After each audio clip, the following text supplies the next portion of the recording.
Hi everyone. Today I'm going to be making my almond flour crepes. With the recipe, they turn out to be 1 net carb per crepe. I'm going to go through the ingredients and show you how it's done.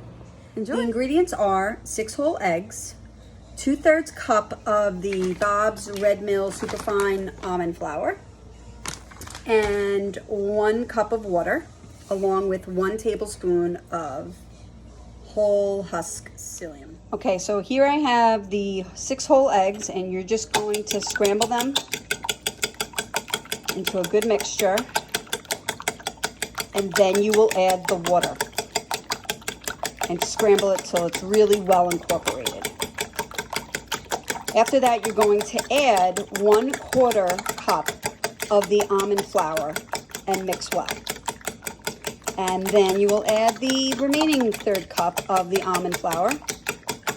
And the last ingredient will be the whole husk psyllium. Okay, I have my sous chef here, Mr. Matthew Levinson. Matthew, can you please pour that water in slowly? No. Yes, go ahead. Go ahead, keep going. Good job. Slow down, slow down. Okay, very good. Thank you very much. There's the water on the ground. That's okay. It's okay. Now Matthew is going to put in the 1/3 cup of blanched flour. Slowly. It's lightly packed, not jam-packed in there, so you want to make sure you're not using too much. So now we're just going to keep mixing until it's incorporated nicely. Okay. Make sure you mush out all those clumps and get a nice good. Okay, now that we've incorporated the first 1/3 cup, Matthew, you can add the next one. Good. Don't put the thing in there. Make sure you get it all out. Tap it on the side. Good. See, it's all good job. Okay, cool. And now we're going to mix this until we get all those little clumps out. No, not yet. You have to want to make sure, it's very important that you make sure you get all the lumps out before you add the psyllium husk. As soon as you put the psyllium husk in, it's going to get like a little thicker, and you want to make sure that, you know, it's kind of well incorporated before you add that in. Otherwise, I think it'll just clump to the clumps, and it's just not going to be good. Okay, now that we got a nice, good, smooth mixture. Okay, Maddie, go ahead, put it in. Shake it. Okay. So I'm going to go in around the sides and incorporate that really good.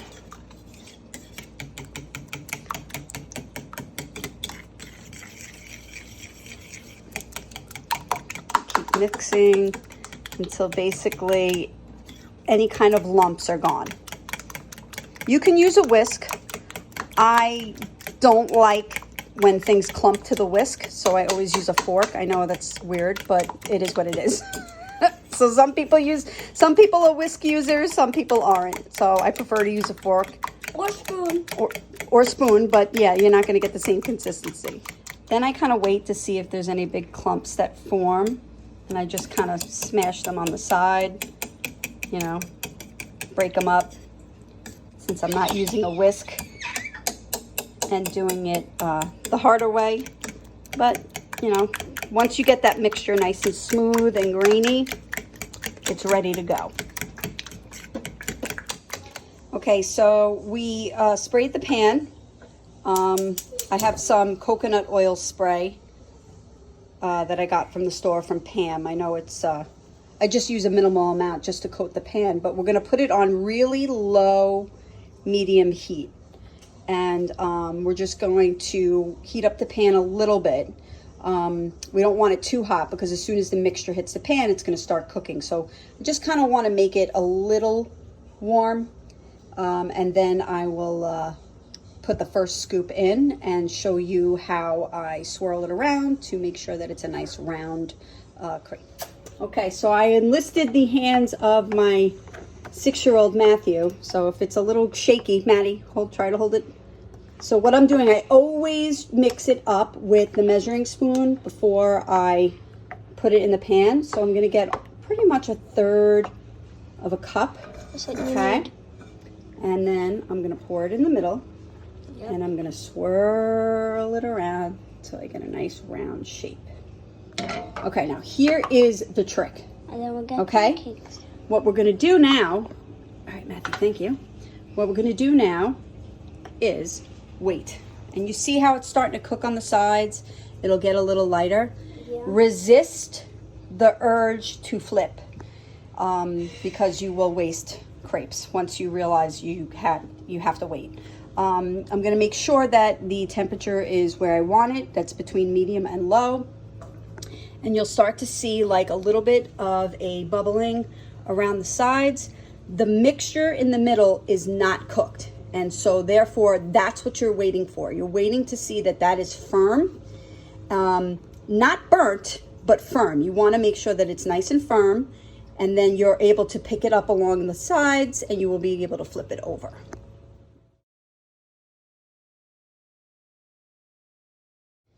So I don't know if you can see, but in the center, it's starting to look a little dry, okay? Still wait a few more minutes, not minutes, but seconds, to wait until you feel confident enough to pick it up on the edges with a flat spatula like this. I'm still gonna wait a little longer because these sides kind of still look a little wet, and I'm just not 100% sure, and I'm really trying to maximize the amount of crepes out of this recipe, which generally yields about 9. So I don't want to waste anything. Okay, so it was about 30 seconds later. I took the spatula and I kind of just tapped along the edges to see if it was liftable. I'm just gonna wait another few seconds because it looks a little soft in the middle. So let's just see. Okay, so now if it's moving freely, it's definitely time to flip over, and you just want to get it halfway and gently flip, and then you can just slide it over. And you're going to cook it for maybe less than a minute, just so it just forms on the other side. You want to make sure that it is nice and firm and that it's cooked evenly. I use these crepes for a number of different things. I use them for make manigot, or I use them for enchiladas.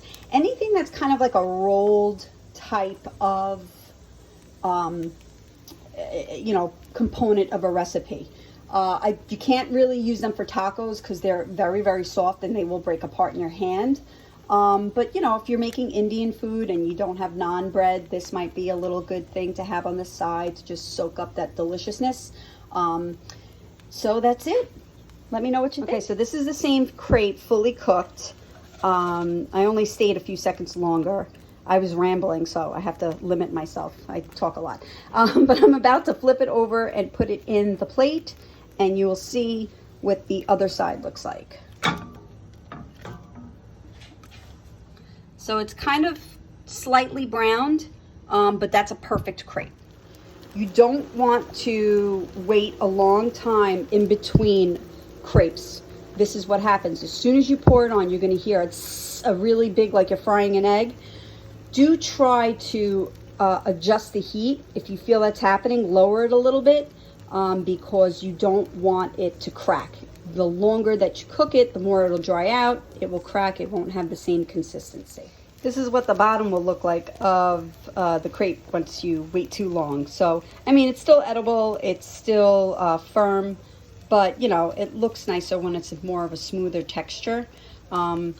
Also, what you can do is you can slide the pan off the heat, wait about a minute or so before you apply some more coconut oil to the pan for your next crepe. So that's another way to just kind of monitor the level of heat in the pan. Okay, so once you've gotten the hang of it and you finish using all the remaining batter, you'll kind of see that you've made everything uniform in size. And these are 10 crepes. You can store them in the refrigerator. I put them in like a Ziploc bag, I try to keep them on a flat surface so that they're not bending and cracking. I have not attempted to freeze them, so I don't know if they can be put in the freezer or not. But you could let me know if it works out for you. So generally I'll make this about once every 2 weeks so that I can incorporate it in my meal prep. So this week we'll probably make some enchiladas. Last week we had manigot. So let me know if you have any ideas, other ideas to use for the crepes. Thanks,